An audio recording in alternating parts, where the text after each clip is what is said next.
On July 25, 1984, a 35-year-old woman named Zhao Xiaolian stood in her doorway talking to an agitated man in Liaoyuan City in northeastern China. The man was a friend of Zhao's husband, Li, and he kept pacing back and forth, and he was loud and very animated when he spoke. Zhao glanced over her shoulder and saw her 7-year-old daughter drawing a picture at a small table in the front room, and Zhao turned and asked her husband's friend to please keep his voice down. The man nodded and then did lower his voice, and then told Zhao everything was going to be okay. By the end of the night, she wouldn't have to worry or keep the secret she was hiding anymore. She just needed to follow the instructions he had given her. The man then said goodbye and wished her luck. Zhao closed the door and just stood there in silence for a second. Then she forced a smile onto her face and turned and walked over to her daughter. Zhao was about 5'3" tall, with black hair and dark brown eyes, and her daughter looked a lot like her. Zhao told her daughter she could finish her drawing later, because for now, she was going to go stay with her uncle for a while. And right away, Zhao's daughter's face lit up and she ran to the door. Zhao followed her and slipped on her favorite pair of shoes. They were red sandals with a low heel. Then she took her daughter's hand and they both walked outside. The pair made their way through the neighborhood that lay on the outskirts of the city, not far from the surrounding mountains. The streets were lined with small gray wooden houses, and Zhao basically knew everybody who lived in these houses. This was a neighborhood where multiple generations of families had grown up right alongside each other. Usually, that was something Zhao loved about this place, that sense of community. But now, all she could imagine were her neighbors staring out at her from their windows, trying to figure out the secret that she was hiding from everyone. After walking for a few more minutes, Zhao's daughter let go of her mother's hand and ran down the street to her uncle's house and then knocked on the door. As this happened, Zhao prayed her brother was actually home.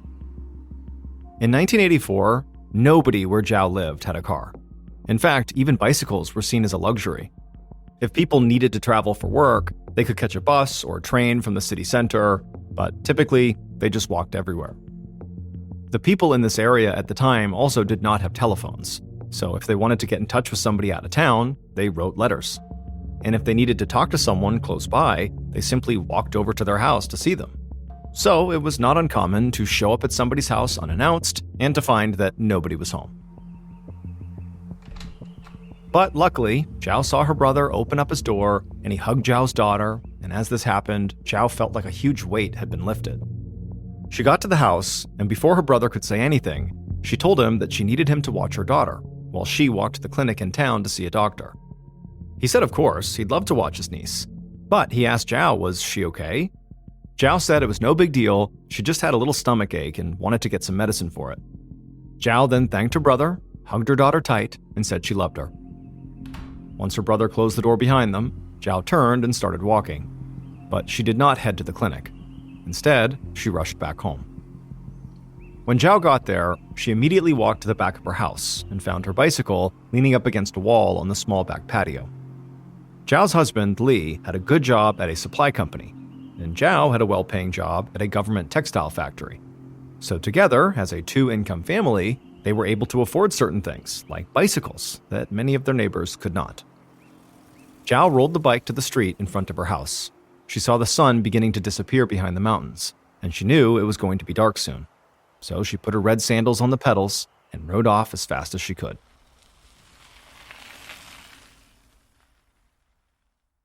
The following day, around noontime, an old farmer wiped the sweat dripping down his forehead. He'd spent hours doing back-breaking work, and he needed a rest. He walked south and could hear the running water of the Weijin River nearby. The farmer made his way to the edge of his land, and the river came into view. But suddenly, the farmer stopped. Part of the riverbank, about 10 feet from the water, was overgrown with trees and bushes. But through the weeds, the farmer saw something strange laying near one of the trees. He tried to block the sunlight to get a better view, but he still couldn't quite tell what he was looking at. He walked closer and stared at the ground right near the tree, and suddenly a look of pure horror crossed his face. He took off running across a shallow part of the river and headed toward the city center that was over 12 miles away. He left the river and farmland behind, running faster than he had in years. And he kept on running for the entire 12 miles, until he got to the city center and arrived at the local police station. The farmer walked through the door and tried to catch his breath, and as he did, 2 officers quickly walked over to him and asked what was wrong. He told them they needed to come with him to the river right away, but the officers told the farmer to just rest for a minute and explain what was going on here. However, the story the farmer told them was so shocking, they thought the old man must be confused. But the farmer insisted he knew what he was talking about and begged them to follow him. So eventually, the officers called over a few other cops and told the farmer to lead the way. The farmer, still exhausted from his run, led the police out of the station, and then they all walked 12 miles back to the river. When they finally got there, the 2 officers followed the farmer to a tree on the riverbank, and right away they could see the old man had been telling the truth. But they still didn't want to believe what their eyes were seeing, because laying on the ground, the officers saw a naked, charred corpse. They could tell it was a woman who was maybe a little over 5 feet tall, and she had severe burns all over her body. The burns were so bad that it was impossible to make out her facial features, let alone see any identifying marks. The officers tried to stay calm, but they had never seen anything like this before. They spent most of their shifts breaking up fights in town or occasionally investigating robberies. That was it. The 2 officers walked away from the body and joined the other cops, who also had no experience in a case like this. But they did know they had to search the area for potential clues. So they split into teams, with one group searching the riverbank and the other searching the nearby farmland. On the riverbank, about 20 feet from the body, something caught one of the cops' attention. It was a woman's burned blouse and pants and a pair of red sandals. Just then, another officer called out, and the cop staring at the clothes and the sandals snapped to attention. Then he joined the other group and saw them looking at a single set of footprints on the riverbank, and it didn't take them long to match those prints to the red sandals. The police continued to search the area, but they didn't find anything else that stood out. And since they had a body and only one pair of footprints that matched the red sandals they'd found, they thought they'd figured it out. This woman had come to the river alone, set herself on fire on the riverbank, and taken her own life.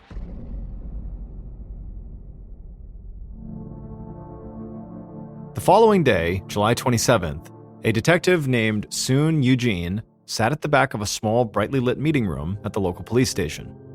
Detective Soon was in his early 30s and had black hair and dark eyes. He listened to a group of officers talking to the police chief about the autopsy report they had received for the body they discovered by the river. Soon had not been a part of the group at the river, but he needed to speak to the chief, so he sat there and waited. The officer said that the autopsy report did not identify the woman, but it gave a pretty clear picture of how she died. The body had not been burned after death. She had black carbon foam in her lungs and blood vessels, and that indicated she had been breathing while she was burning. This meant the fire and related smoke inhalation had killed her, and so these officers were saying they felt like that confirmed their theory, that this woman had basically lit herself on fire to commit suicide. And at this, Detective Soon, who had been quiet to this point, sat up in his chair and shouted, "I disagree." The officers immediately turned and just glared at him. Some people in town said Detective Soon was smarter than everybody else, but a few of his colleagues thought he was just plain arrogant. One of the officers pointed out that Soon had not been at the river, so he couldn't possibly know what had happened. But the police chief chimed in and asked Soon why he disagreed. Soon nodded and walked to the front of the room. Then, with the captive audience in front of him, he said, first, self-immolation, setting yourself on fire, was a rare way for somebody to kill themselves. And often when self-immolation occurred, the person doing it was doing it to make a political statement of some kind. And so Soon did not think this woman, who was found in the middle of nowhere and didn't leave a message behind, was making some sort of statement. Before the other officers could argue, Soon said there was actually an easier way to prove this woman didn't kill herself. He said the officers had searched the entire area near the river, but they hadn't found a gas can or any other container that could have held the fuel that burned her. So either this woman doused herself in gasoline and then walked for miles before lighting herself on fire, or, and Soon said this was way more likely, someone else doused her in some sort of fuel, murdered her by setting her on fire, and then ran off with the gas can. The officers just stared at Soon. Even if he was arrogant, most of them admitted he had made a good point. But an officer asked him, well, okay, if somebody else killed her, why was there only one set of footprints? which appeared to be the dead woman's footprints. Detective Soon said that was a great question, and they would need to look into that. But it was hardly a reason to chalk this whole thing up to suicide. Soon told the police chief he was sure they had a murder case on their hands, and he knew he could solve it. And the chief didn't hesitate. He said okay, they would treat the woman found at the river as a homicide victim, and Detective Soon would lead the investigation. Later that day, Soon walked to the river with several other officers. He held a file folder of photographs that had been taken at the scene the day before. Soon knew that some of his colleagues wished he had kept his mouth shut. It would have been a lot easier if they deemed this a suicide, closed the case, and simply moved on. But Soon was sure he had made the right call. He refused to believe that a woman could just set herself on fire and not leave any trace of how she'd done it or why. And when Soon stared down at the footprints that were still on the riverbank, he knew he was right. He crouched down and took out a photograph of the red sandals the police had found there the day before. He glanced between the footprints and the photo, and he knew the officers had been right. The prints matched the sandals. But Soon caught something else the others had missed. He gently pressed his hand down into the ground not far from the footprints, and he was able to make a handprint. However, the ground was so wet that the moment he removed his hand, that print quickly vanished. It was like the ground kind of ate it back up, like water had washed it away.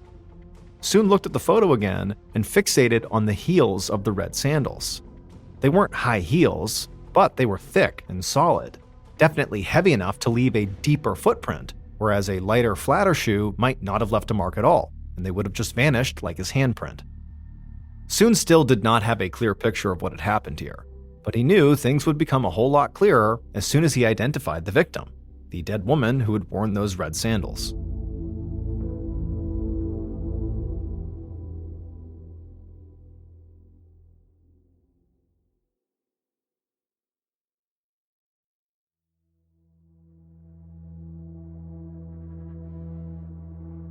The following morning, Detective Soon was sitting at his desk studying the crime scene photos when he heard somebody call his name. Soon looked up and saw an officer standing next to a man who looked like he had not slept in a long time. Soon asked if this man needed his help, and the man told him he was really worried. His older sister, Zhao, had been missing for days.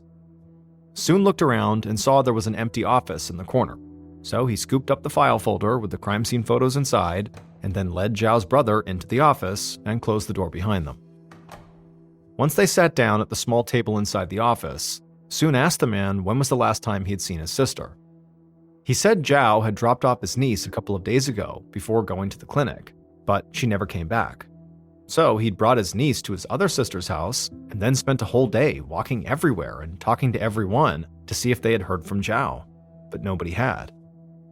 Soon looked at the man with pity in his eyes. The man was already so upset, and Soon hated that he was about to cause him a whole lot more pain. Soon opened the file folder and pulled out photos of the woman's blouse and the red sandals that had been found at the river. He asked Zhao's brother if he recognized the clothing. Zhao's brother stared at the photos and started shaking his head like he didn't want to accept what he was seeing. But eventually, he looked up and said yes, those are definitely Zhao's clothes.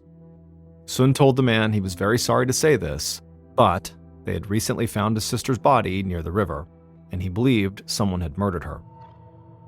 Zhao's brother immediately broke down sobbing. Soon gave the man a couple of minutes to compose himself, and then he apologized for pressing him at a time like this, but he wanted to know why Zhao's husband had not already reported his wife missing. Zhao's brother wiped the tears away from his face. Then he said that Zhao's husband, Li, was on a business trip hours away, so he wouldn't have had any idea about what was going on. Detective Soon promised he would find whoever had done this, and then he asked Zhao's brother to please not speak publicly about his sister's death. Soon believed holding back information could be crucial in identifying the killer. Zhao's brother nodded and said that he and his other sister would not say a word. Later that day, Detective Soon walked through Zhao's house to her and her husband's bedroom. Now, this was not a crime scene, but Soon hoped something there might point him in the right direction. He searched the dresser and bedside tables, but didn't find anything that stood out. He crossed the room and opened up the drawer of a wooden desk that was pressed against the wall. Inside, he found playing cards, photos, and a blue hardcover notebook. He opened up the notebook and looked at the first page, and quickly realized this was Zhao's diary. Sun flipped through the diary and found the last entry. It was dated just a few days before her death. He read the entry, and it really took him by surprise, because basically it was one complaint after another about her husband, Li. And all these complaints basically boiled down to the same thing. Zhao clearly believed that Li cared more about money than about his family. Detective Sun bagged the diary as evidence. Now he just needed to track down Zhao's husband.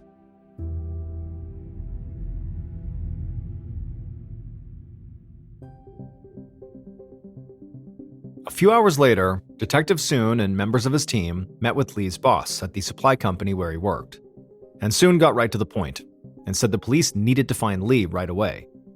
They knew he was traveling for business, so Sun asked where Li had gone and where he was staying. But the boss got this confused look on his face. He said Li was not on a business trip. Li had been away from work, but because he had said he had this family issue that he needed to attend to. Sun didn't say anything in response to this, but this seemed like a major revelation. It meant Li had very likely lied about where he was, at least to his boss and to his brother-in-law. Sun asked to see where Li worked, and the boss led the police to an office filled with several desks. He then pointed them to Li's desk and then left the cops on their own. Sun began rifling through Li's desk, and under a stack of papers, he found a photograph of a woman, and it was not Zhao.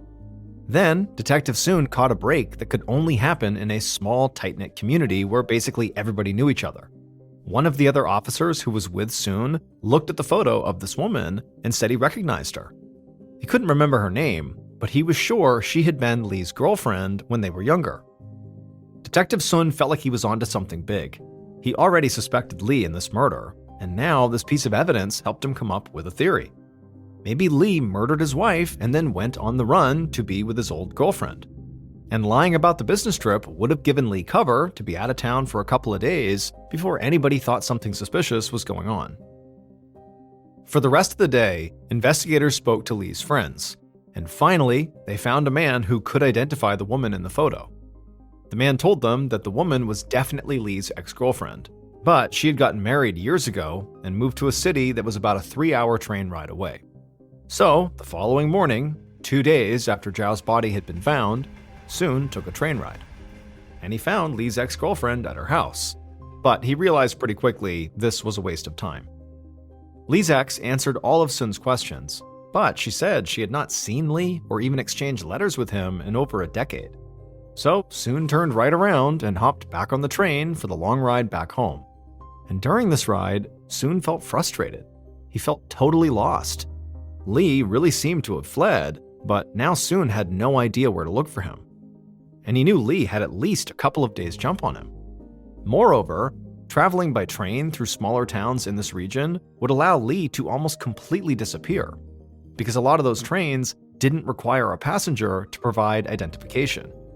Sun could ask for help from other police departments, but Li could be almost anywhere in China by this point. Hours later, Sun got back to the police station, and he was surprised when the chief greeted him with a huge smile on his face. Sun asked him if there had been some miraculous break in the case while he was gone. The chief said no, nothing like that had happened. However, he did have something exciting to show him. The chief walked with Sun out back behind the station, and immediately Sun's face lit up. The other officers were all out there, standing next to a row of brand new bicycles. The chief told Sun he had met with members of the city government and discussed the murder case they were dealing with, and he told them it was larger in scope than anything they had ever dealt with.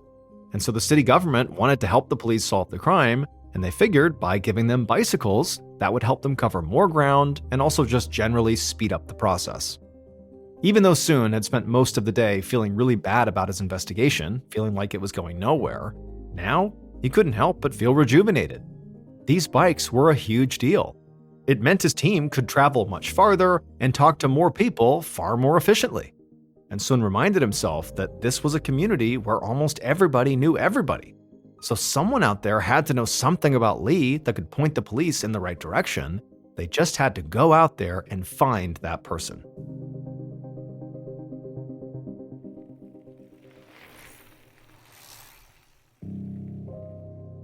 Over the next several days, Soon and his team were out in force on their bikes, speaking to Lee's friends, his family, and just people all over the community.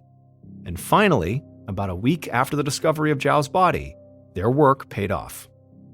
Police got a tip from a factory worker in town.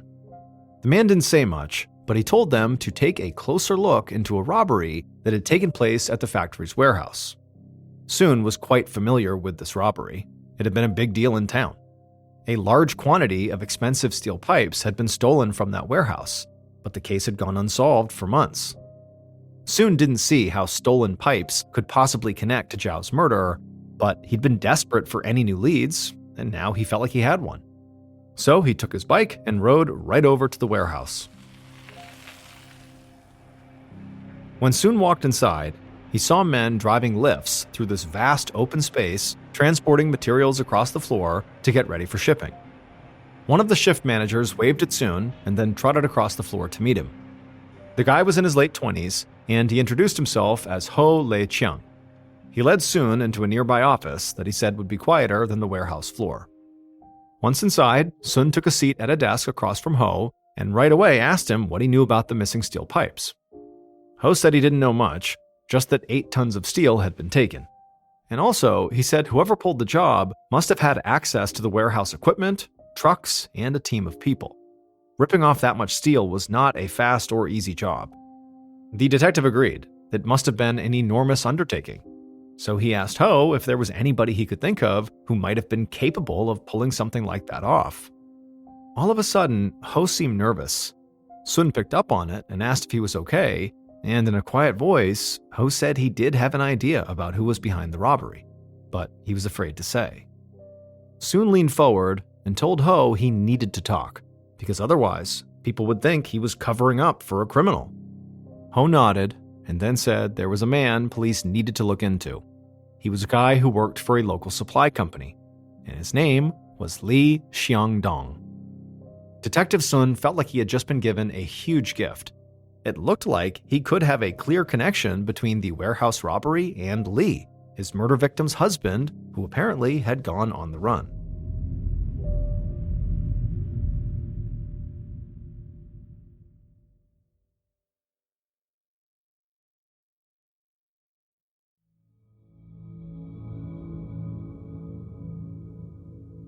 A couple weeks later, in early August, Detective Soon and his team continued to collect more information on Lee's possible involvement in the warehouse robbery.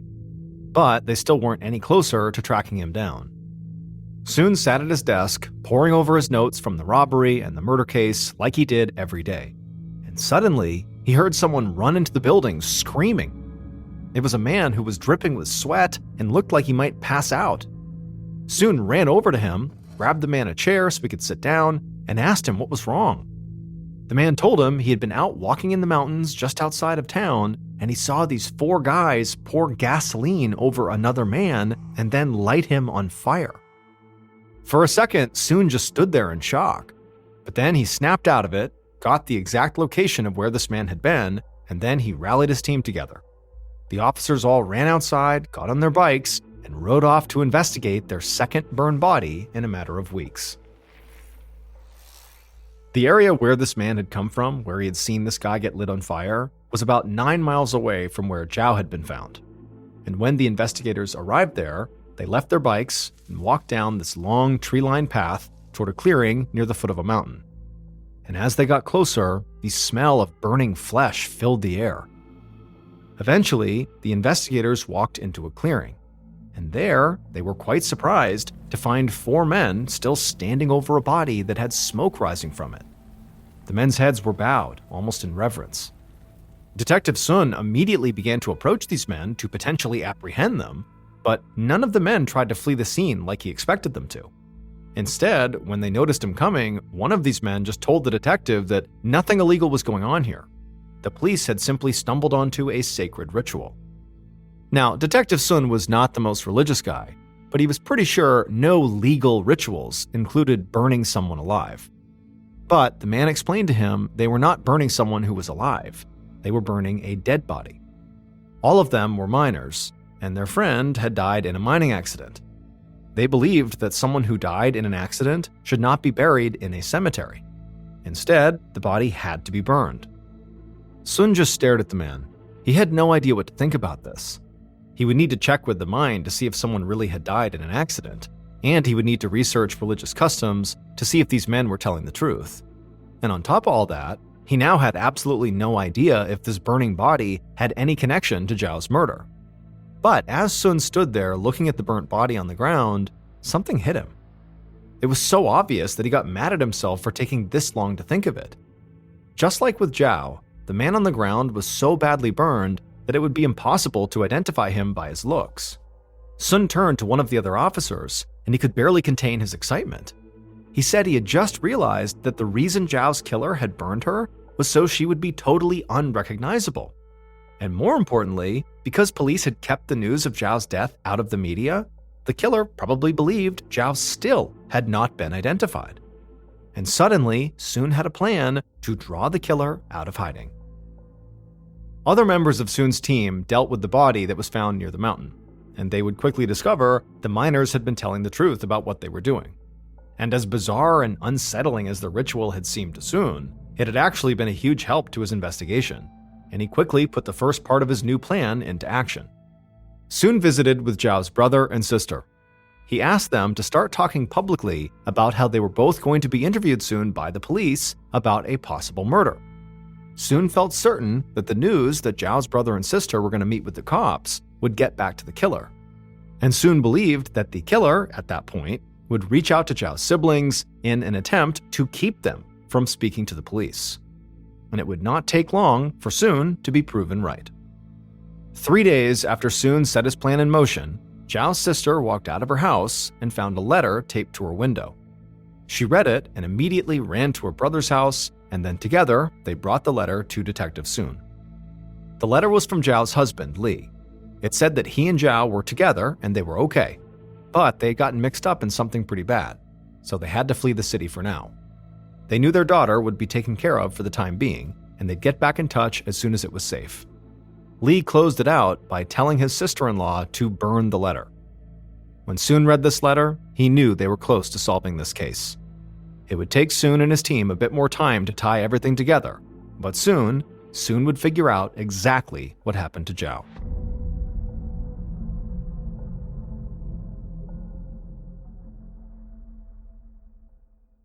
Based on the letter that Zhao's sister received, crime scene evidence, and interviews conducted throughout the investigation, this is what police believe happened to Zhao on July 25, 1984.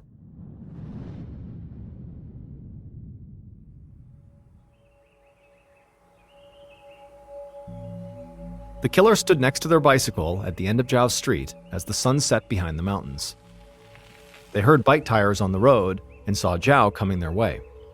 The killer smiled at Zhao, got on their bike, and started riding right alongside her. As it got darker, the killer pulled in front of Zhao and led her towards the river, not too far from their neighborhood. As the killer did this, they told Zhao they wouldn't have to ride much further, and soon they would both be able to forget about the secret they were both hiding. The killer and Zhao reached the riverbank, and from there they could see farmland on the other side of the river. The killer said they would need to cross the river and get to that farmland. So Zhao got off her bike and laid it on the ground, as did the killer, and then she and the killer walked across the river, which was very shallow, and then when they reached the other side and were on that riverbank, the killer's footprints very quickly disappeared from the wet ground. However, Zhao's did not. Zhao began to head up for the farmland, but the killer grabbed her by the arm, leaned in close, and whispered something in her ear. And as soon as they did, Zhao's eyes went wide and she began to tremble in fear, and she shoved the killer and tried to run, but the killer grabbed her from behind, threw her to the ground, and ripped off her shirt and pants. The killer sexually assaulted Zhao. The whole time, Zhao remained quiet and submissive, perhaps hoping that when this was over, she'd be let go. But no. When the killer was done, they wrapped their hands around Zhao's neck and began choking her. Zhao coughed and fought for air, but eventually everything went black. The killer tossed Zhao's clothes right next to her, and then walked to the nearby farm where they'd hidden a gas can. They returned to the riverbank and poured gasoline all over Zhao. Then they stepped several feet away from her, put the gas can down, lit a match, and threw it on Zhao. Suddenly, Zhao woke up screaming. She felt her skin burning and peeling away from her. She was engulfed in flames. Zhao heard the river running nearby, and on instinct, she got up and ran towards the sound. Her red sandals fell off and she stumbled forward. The killer looked on in shock. They couldn't believe Zhao had woken up. Eventually, the killer just ran towards her, not really sure what they were going to do, but before they reached her, Zhao had collapsed on the riverbank near a tree, still engulfed in flames. Zhao would let out one final scream, and then she would die. The killer waited several more minutes and just watched Zhao's body continue to burn. Then they grabbed the gas can, walked back across the water, picked up the bikes, and disappeared into the darkness.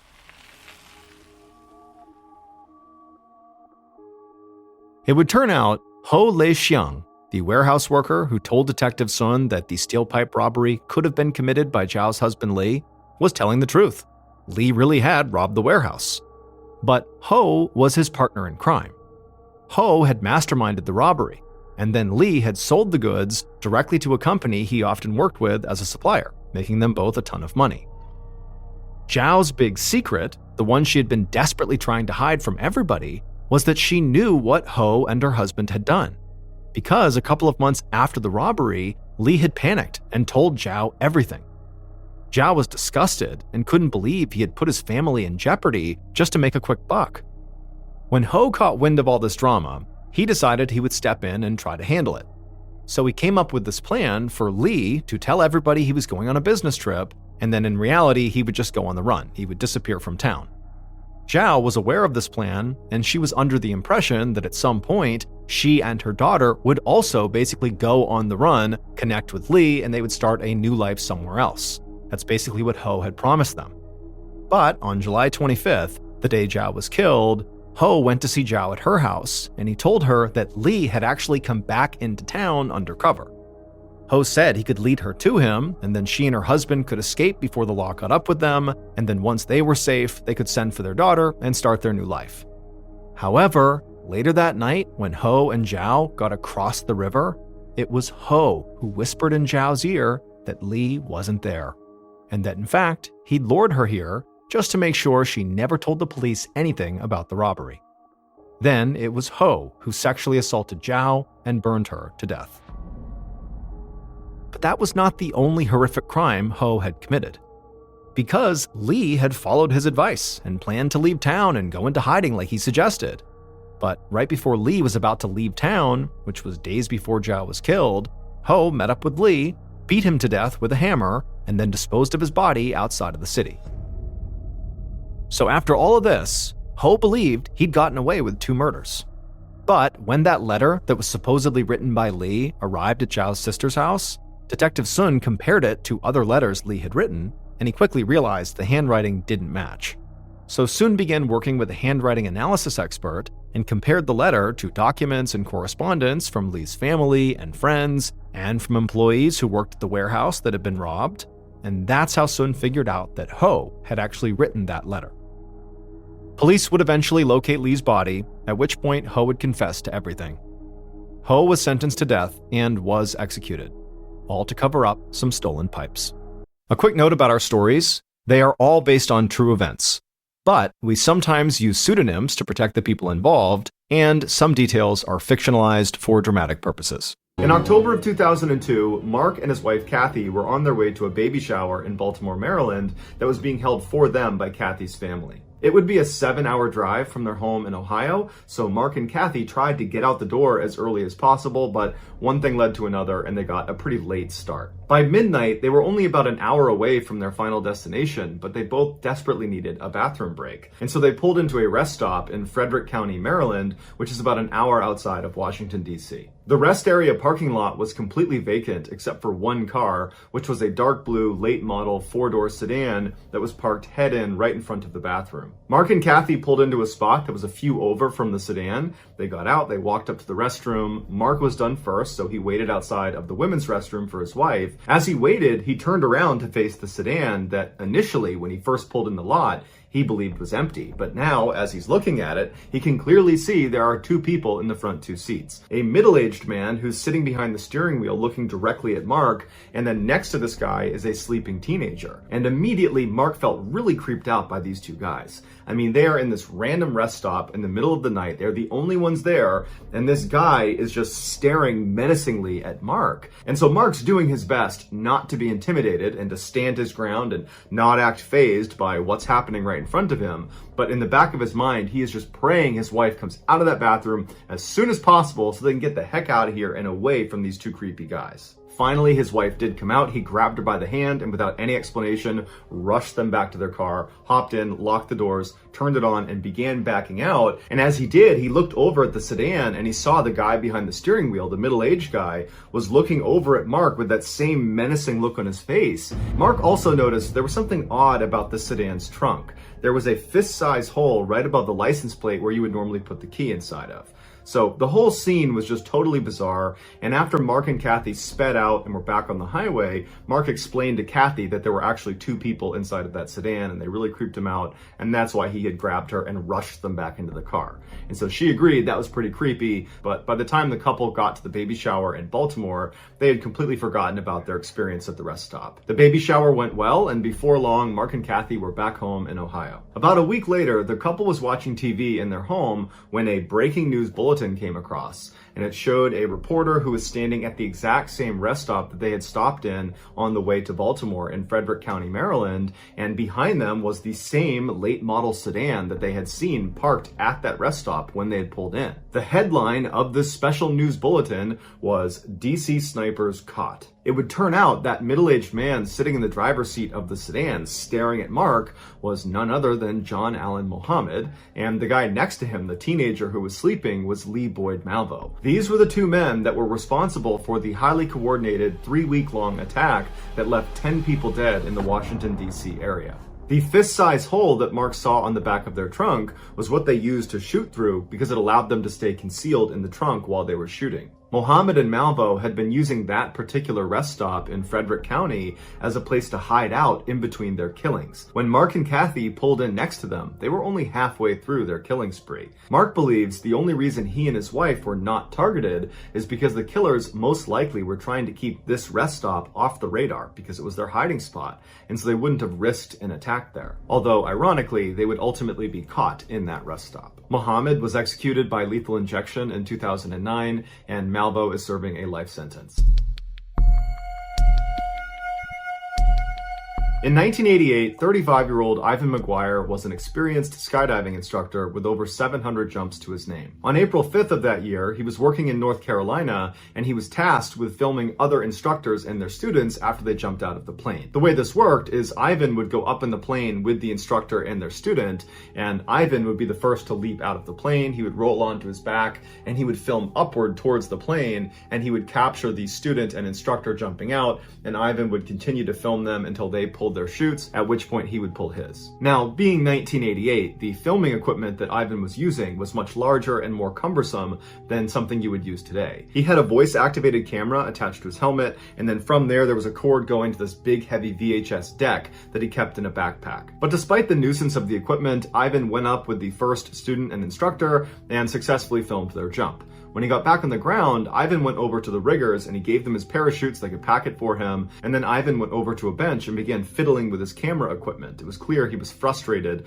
with the way it was set up and he was making all sorts of adjustments. When it was time for Ivan's second jump of the day with a new instructor and new student, he was so preoccupied with fiddling with his camera that he forgot to grab his parachute. And so he ran over to the plane and he's about to get on, and they say, "Hey, Ivan, you're not wearing a parachute."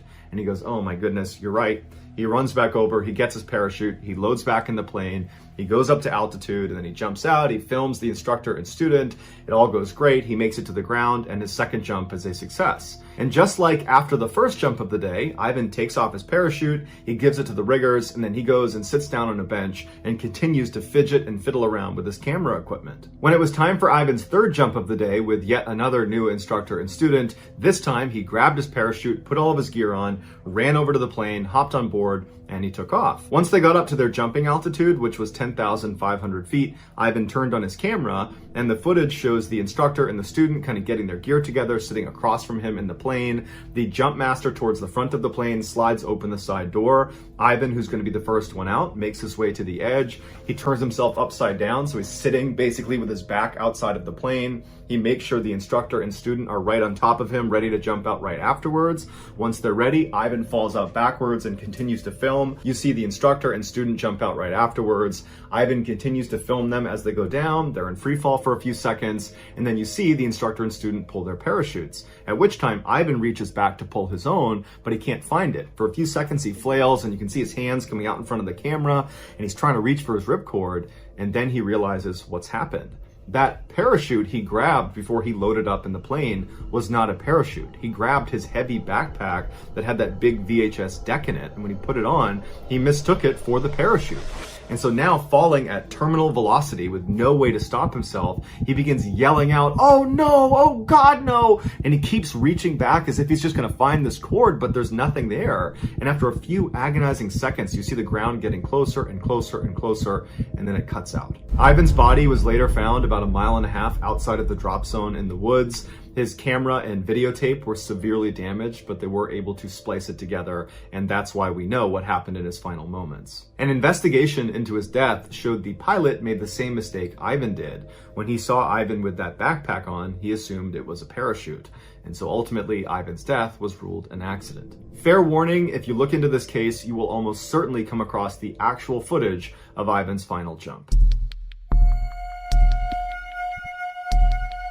In 1980, Bobby Shafran was on his way up to Sullivan County Community College, which is 2 hours outside of New York City, to begin his freshman year.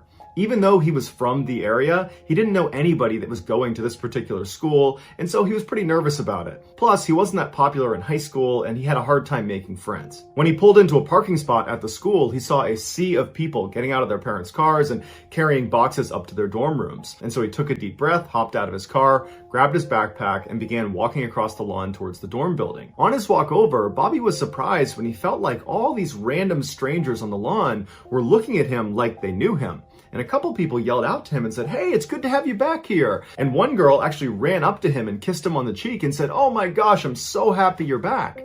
And Bobby said, "I think you got the wrong person. I don't know you." And she laughed and she just ran away. And so Bobby's totally bewildered by this because he doesn't know anybody, but everybody seems to know him. And so he walks up the steps and he goes inside the dorm building. And as he's walking down the hall, people are high-fiving him and patting him on the back. And then right as he's about to turn the corner towards his actual dorm room, someone down the hall behind him yells out, "Hey, Eddie, what's going on, man?" And Bobby knew whoever it was yelling at him. Because this whole situation had been so weird, he felt like this had to be a case of mistaken identity. And so Bobby turned around and he saw at the other end of the hall another student who he didn't know, clearly waving at him and yelling out, "Hey, Eddie, come here, what's going on, man?" And so Bobby walks up to him and says, "Hey, I'm not Eddie. I don't know what's going on, but everybody thinks I'm somebody that I'm not, but I'm not Eddie. Who's Eddie?" And the guy said, "Yeah, okay, Eddie, it's good to have you back here, man," and then walked off. And so Bobby's like, what is going on here?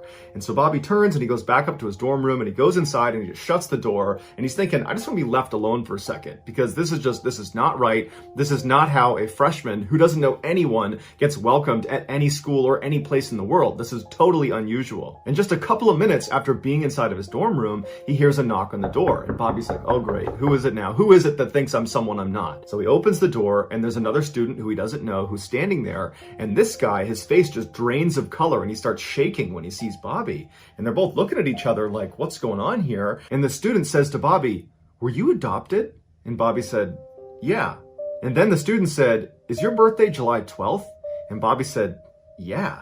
And so the student goes, "Okay, my name is Michael and I am best friends with a guy named Eddie Galland, and you are his clone. You have got to be his identical twin." At this point, to Bobby, this almost made sense, but it was so crazy to imagine having some identical twin he didn't know about. And so Bobby asked Michael if he could go meet Eddie because he's got to be a student here. And Michael said, well, actually, Eddie decided not to come back to school this year, which is probably why everyone you talked to was so excited to see you because they love Eddie and they thought you were him, and so they're psyched to have you back. After talking for a couple of minutes, Michael tells Bobby that they have to go call Eddie and they have to set up a meeting so that Bobby can meet Eddie and vice versa. And so Michael and Bobby Bobby run outside to a payphone booth. They hop inside, they're crammed in there, and they dial up Eddie. And as soon as Eddie answers, Bobby grabs the phone and just says, "Hey Eddie, my name's Bobby, and everybody thinks I'm you."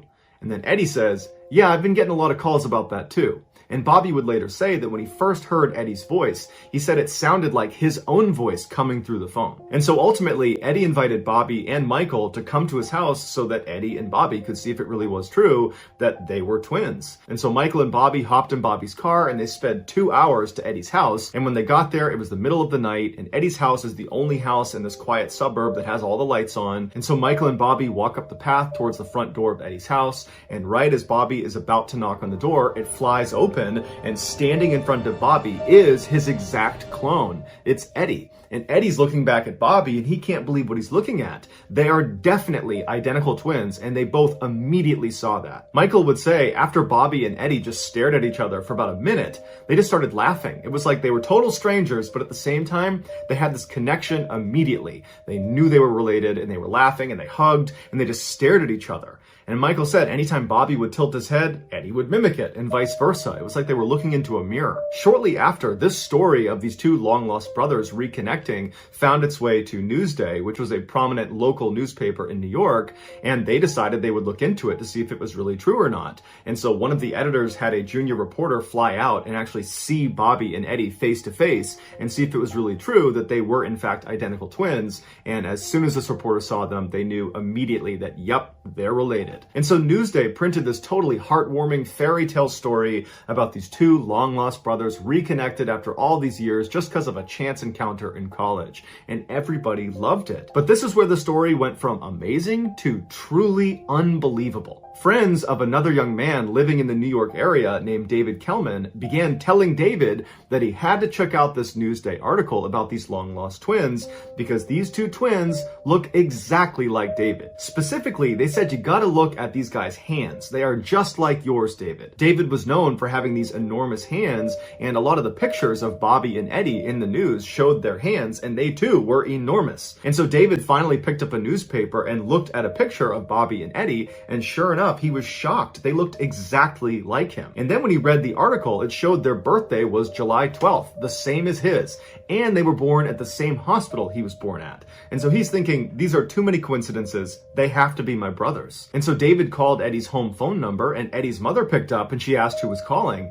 And David said, "Hi, my name is David Kelman. I was born July 12th, 1961, and I'm looking at a newspaper article of two identical twins that look just like me, and one of them is your son. I think I'm the missing third twin." After hearing this, Eddie's mom apparently dropped the phone and yelled out, "They're coming out of the woodwork!" So Eddie and Bobby went to David's house, and as soon as they walked in and saw David, they knew right away he was one of them. He was the third twin. And apparently, within minutes of meeting each other, they were wrestling and laughing hysterically on the ground. It was like, even though they were strangers, they somehow already knew each other and had an instant connection. David's family members that witnessed this first interaction said it was the most incredible thing they had ever seen, that it was just so wonderful to see these long-lost siblings finally reconnected after all these years. Shortly after David realized he was the third missing twin, Newsday did another story talking about how there was actually 3 missing twins that had all been reconnected. And once again, it was just this incredible Cinderella story, and now this story went all over the world. They were on the cover of every magazine, every newspaper, they were on every talk show, and everybody had the same question. What similarities did they discover? And they would say, well, we all wrestled in junior high school and high school. We all smoked the same cigarettes. We like the same food. We had the same taste in women. And on talk shows, when they would answer these questions, it was immediately clear that they all shared the same mannerisms. And on the show, they would routinely interrupt each other and finish each other's sentences. It really was like they were the exact same person, despite having been raised completely separate from one another. The boys loved the attention they were getting. They had become international rock stars overnight, and all 3 of them were immediately so close. They were best friends right away. They moved into an apartment together. They went out partying. They met Madonna. It was just this incredible time in their lives. And so they weren't asking questions about why they had been separated in the first place. But their parents were asking a lot of questions because they had not been told by the adoption agency that the boy they were adopting actually had 2 identical siblings. They had no idea. So the boy's adoptive parents reached out to the adoption agency, which was Louise Wise Services. It's based in New York. York, very prestigious, basically the most powerful and wealthy people in New York use this adoption agency if they're going to adopt. And so the parents reached out to them and asked for a meeting so they could get some answers as to why their kids have been separated. And so the parents go to New York, they go into this meeting room with the top brass of Louise Wise Services, and they say, did you separate our sons at birth on purpose? And one of the executives said, yes, we did, because it's really hard to place 3 children into one home. At which point David's adoptive father lashed out and said, that's absolute BS. If you had told me he had 2 identical siblings, I would have taken all 3. But the agency stood by their decision and said that's the only reason it happened, and so sorry, that's all we can tell you. And so the parents were very frustrated and felt like there was much more to the story, and in fact, they felt like the agency was actually lying to them about why they had separated their sons in the first place. But they couldn't get any more information, so they left the agency. And right when they got outside, Bobby's father realized he had left his umbrella inside of the meeting room. And so he turned around, went back inside, walked down the hall quietly so he didn't want to disturb anyone, and he opened the door to the meeting room and he reached in to get his umbrella, and he looked inside and he saw the people he had just met with from Louise Wise Services had just opened a bottle of champagne, and they were laughing and smiling, and they were clearly toasting each other on a job well done. And even though Bobby's father did not go in there and confront them about what they were celebrating, he got the sense that they were celebrating having dodged a bullet, that they clearly had just lied to the families of these 3 triplets and they'd gotten away with it. And so between the parents' general sense that the agency was clearly hiding something, and then Bobby discovering this champagne toast as soon as they left, the parents decided they needed to get in touch with some lawyers to help them get to the bottom of why their sons had been separated. And so initially, a number of really prestigious law firms in New York were excited to take this case.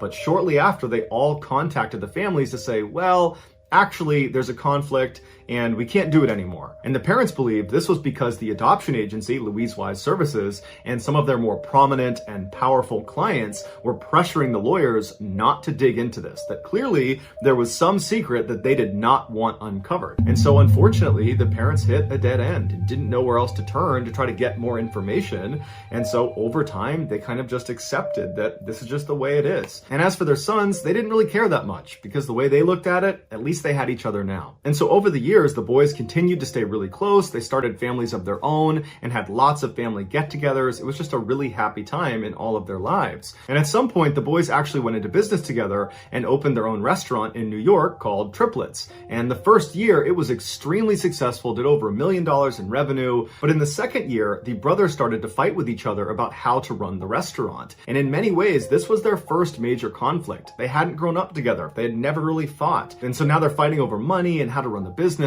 And it got really bad really quick, and they just could not come to any sort of compromise. And so at some point, Bobby left the business. He said, I don't want to do this with you guys anymore. And apparently his departure just completely ruined the dynamic of the 3 brothers. Eddie was the most affected by this fracture in their relationships. All he wanted was for his brothers to be really close and for their families to spend time together. And now all of that was in jeopardy. And so Eddie started showing signs of severe depression and was ultimately hospitalized for 3 weeks. And then shortly after getting out of the hospital, he took his own life. This was beyond devastating for the 2 brothers and the rest of their family. Around this time, a journalist named Lawrence Wright, who had always had a fascination with identical twins, found an obscure scientific article called Psychoanalytic Study of the Child. It detailed a New York-based study about identical twins that were intentionally separated at birth and then given to different adoptive families to be studied, although it wasn't clear what they were actually studying or why they needed identical twins to do this research. In this article, Lawrence discovered all the babies that had been used in the study came from the same adoption agency,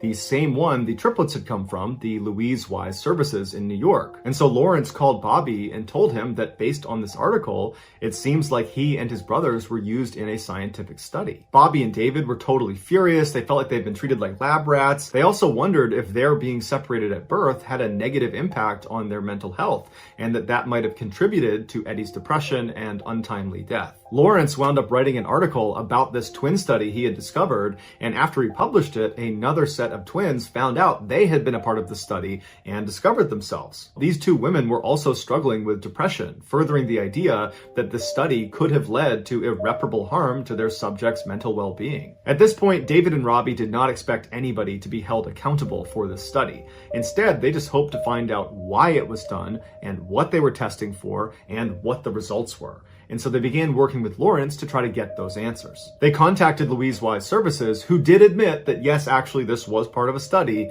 but they didn't give any information about what the results were or why they did it. And so they did some digging and they discovered the guy in charge of the actual scientific study was this doctor named Peter Neubauer, who was this very well-known psychologist in New York. And so Lawrence managed to get an interview with this doctor, but the doctor basically said, I won't answer any of your questions and I won't give you any information about this study. And he never published his findings. Right before the doctor died in 2008, he made sure the entire study was put under seal inside of the Yale University archives so no one could access it until 2066, which has led many people to believe that the reason he set it so far out was to guarantee all of these subjects in this study would have died by the time it was made publicly available, protecting his own legacy and the people that were involved in this study. In the recent documentary called 3 Identical Strangers, Dr. Neubauer's personal assistant, a woman by the name of Natasha Josefowicz, she was interviewed and they asked her, can you shed any light on why this study was done, what they were testing for, and what the results were? And she would say that she was not actually part of the study. She was more on the periphery,